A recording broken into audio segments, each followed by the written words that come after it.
எதனால் இந்த நிலைமை ஏற்பட்டது, யாரால் இந்த நிலைமை ஏற்பட்டது, யாரிடத்தில் இந்த கேள்விகளை கேட்கணும். 5 கேள்வி முன் வச்சிருக்கணும். அங்க 12 மணிக்கு கூட்டம் அறிவிச்சு 3 மணிக்கு லெட்டர் கொடுத்துருக்கீங்க.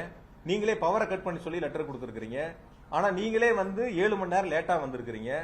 லேட்டா வந்தது இல்லாம 500 மீட்டருக்கு முன்னாடியே வண்டிக்குள்ள போயிட்டீங்க. 500 மீட்டர் வரைக்கும் வண்டிக்கு வெளியில வரல, வண்டிக்கு மேலையும் வரல. கூட்ட நெரிசல் இருக்குன்னு காவல்துறை சொல்லியும் வண்டி உள்ள கூட்ட நெரிசலுக்குள்ள வண்டியை கொண்டு போய் உள்ள சேர்த்திருக்கிறீங்க.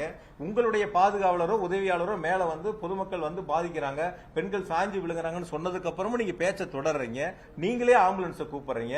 ஆம்புலன்ஸ் வந்த பிறகு நீங்க போறியா நண்பான்னு கேக்குறீங்க. அந்த ஆம்புலன்ஸை நீங்களே அனுப்புறீங்க. ஆம்புலன்ஸ் எங்க இருந்து வந்ததுன்னு நீங்களும் ஒரு கேள்வி கேட்கறீங்க.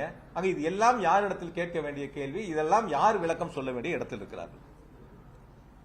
அப்ப அவங்க கிட்ட இந்த கேள்வி எல்லாம் முன் வச்சு அந்த அவங்கள நீங்க தொடர்பு கொண்டு இதற்கெல்லாம் உங்களுடைய விளக்கங்களை சொல்லுங்க. 7 மணி நேரம் ஏன் லேட் ஆச்சு, ஏன் நீங்க வண்டிக்குள்ள 500 மீட்டருக்கு முன்னாடி உள்ள போனீங்க, வண்டி கொண்டை நிறுத்தி 10 நிமிஷம் வரைக்கும் ஏன் மேல வரல, இதெல்லாம் அவர்களிடத்தில் கேட்டு அவர்கள் சொல்ல வேண்டிய நிவர்த்தி செய்ய வேண்டிய பொறுப்பு அவங்களிடத்துல இருக்கு. நான் இப்பொழுதும் இறுதியா சொல்றேன், அரசியலாக இதை எடுத்துக்கொள்ள வேண்டாம். யார் தவறு செய்தாலும் தவறு தான். அந்த தவறுகளுக்கு யார் தவறு செய்தாலும் அவர்களை பொறுப்பெடுத்துக் கொள்ள வேண்டும். அது எந்த கட்சியா இருந்தாலும் சரி. அரசு இதில் மிக தெளிவாக நிதானமாக ரொம்ப பொறுமையாக அனைத்து நடவடிக்கைகளும் எடுத்திருக்கின்றன. பாதுகாப்பிலும் அரசை பொறுத்தவரை காவல்துறையை பொறுத்தவரை சிறப்பாக செயல்பட்டிருக்கின்றார்கள். அதற்கு அந்த கட்சியினுடைய தலைவர் பேசும் பொழுது சொன்ன நன்றியை அவர் சொல்லியிருக்கிறார். அதனால இதில் எந்த விதமான மாற்று கருத்தும் நீங்க முன்னெடுக்க வேண்டியதில்லை.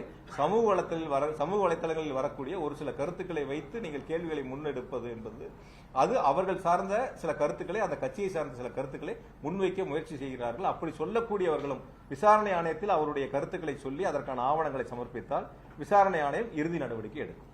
அதற்கான விசாரணை ஆணையத்தினுடைய அறிக்கையை கொடுப்பார்கள். நிச்சயமாக முதலமைச்சர்கள் நடவடிக்கை எடுப்பார்கள். எனவே விசாரணை ஆணையத்தினுடைய அந்த விசாரணை நடந்து கொண்டிருக்கின்ற பொழுது அது சம்பந்தமான கருத்துக்களை முழுவதுமாக நான் முன்வைப்பது என்பது சரியாக இருக்காது. இருந்த போதும் கூட நீங்கள் கேட்ட கேள்விக்கு நான் பதில் சொல்லாமல் வெறும் கருத்துக்களை மட்டும் நன்றியை மட்டும் நான் சொல்லிட்டு போனா நீங்க கேள்வி கேட்டா நான் பதில் சொல்லல அப்படின்னு ஒரு தவறான ஒரு செய்தி வந்துவிடும் என்பதற்காக நீங்கள் கேட்ட கேள்விக்கு நான் பதில் சொல்லியிருக்கிறேன். மீதி விசாரணை ஆணையம் முடியட்டும். அதனுடைய அறிக்கை வந்த பிறகு முதலமைச்சர்கள் நிச்சயமாக நடவடிக்கை எடுக்கும்.